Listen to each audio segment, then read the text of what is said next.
Welcome, everybody. It's the Steckline Report with our special guest. Yes, from Washington, D.C.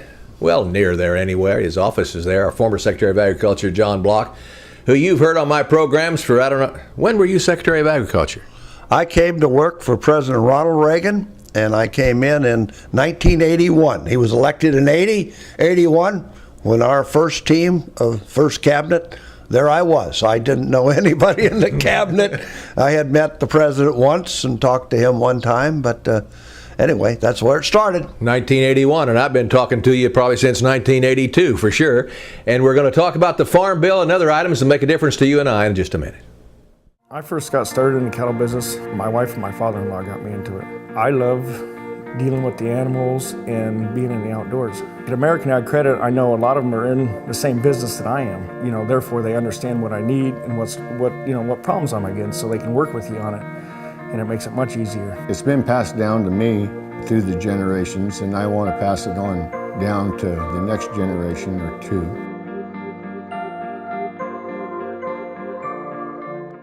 Hey friends, it's former Secretary of Agriculture John Block with me, and Mr. Secretary, let's talk a little bit about this Farm Bill. And there's one really aggravating situation that I get kind of steamed up about. The National Grain and Feed Association, they're pushing hard to get more acres out of CRP into production. Now, I really can't blame them because they buy grain and they want to buy it as cheap as they can, so I understand that.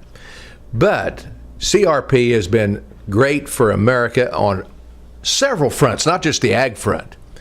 What do you think about that? Well, let me say, first of all, when I was Secretary of Agriculture, that's when the Conservation Reserve Program was started. In the first 2 or 3 years I was Secretary, I kept bringing it up. I said, we're retiring. We set aside some of the best land in the world. I said, why don't we set aside some land that's more fragile? Mm-hmm. And I couldn't get anybody in the Congress or anywhere. But by 1985, I got that in the Farm Bill, and we got it done. So I am a great fan of the Conservation Reserve Program. It's great. It's a great program. Wildlife, I mean, you can get all kinds of, the environmentalists, everybody's in favor of it. And I want to keep it in place. At the same time, there may be a time, Larry, where we need to bring a few of those acres back if they're careful and make sure that the acres that they bring back in are not the fragile, erosive ones. I think we all know that in the Conservation Reserve Program, we have some land in there that's really not very erosive. It just happens to be half of the field's erosive and half is it's not, so they put the whole field in the program. But so I think we could bring some back. I'm delighted with the strong prices for agriculture. But at some point in time, we may need to bring some land back into production, because I don't, all the critics are out there complaining about food versus fuel and all these things, and it's just because they don't like to pay what I think is a reasonable price for corn and wheat and soybeans. There's a different definition of reasonable price with some people. Yeah, but I think we've got the right definition. There isn't any doubt about that. Tell me about the Farm Bill.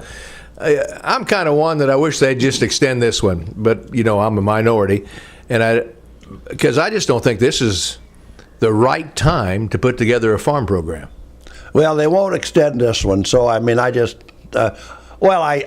that, but no, I don't think they'll extend it. And I think with the budget pressures, we're going to get severe cuts in farm programs. The direct payments are history, and I think in the end they're going to end up cutting some in the food stamp program. We got 45 million people on food stamps. I can hardly believe that. What percent of the Farm Bill is going to there? Well, I mean, listen, the Farm Bill is, all right, let's say they call it the Farm Bill, yeah, but it's a lot more than that, because 72% of the agricultural bill or Farm Bill goes to nutrition programs. It goes to food stamps, school nutrition, and the WIC program. Well, listen, you got to realize that our farm programs are becoming food programs. And a sideline on that. I'm not against that. I mean, I am glad that our farm programs are bigger than just support for farmers. I think that they need to be bigger because there's too many people depend on the food stamps and school lunch and stuff like that, and that makes the Department of Agriculture relevant. If the Department of Agriculture was only farm programs for farmers, I wouldn't have one. We would not have them, and well, you'd have a Department of Agriculture, but you wouldn't be in the cabinet. Sure. Listen, we don't want to be kicked out. There you go. Former Secretary of Agriculture John Block, thank you for being with us. Great, Larry. Good to be with you again. And friends, we'll see you on the next Steckline Report.